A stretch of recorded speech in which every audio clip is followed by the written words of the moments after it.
కాంగ్రెస్ పాలనలో రంగారెడ్డి జిల్లాకు మహర్దశ రాబోతోందని, మహేశ్వరంలో న్యూయార్క్ను పోటీ పడేలా మరో నగరాన్ని నిర్మిస్తామని ముఖ్యమంత్రి రేవంత్ రెడ్డి ప్రకటించారు. హైదరాబాద్ను కాంగ్రెస్ సర్కార్ అభివృద్ధి స్పష్టం చేశారు.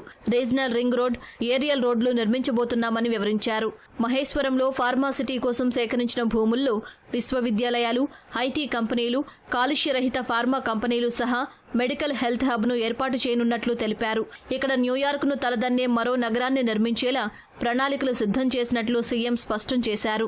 హైదరాబాద్ నగరం ముఖ్యంగా సైబరాబాద్ అని ఏదైతే క్రియేట్ చేసిండ్రో అట్లాంటిది న్యూయార్క్ నగరంతో పోటీ పడే విధంగా మహేశ్వరంలో ఒక కొత్త నగరాన్ని నిర్మించాలని ఇవాళ మన ప్రభుత్వం నిర్ణయం తీసుకున్నది.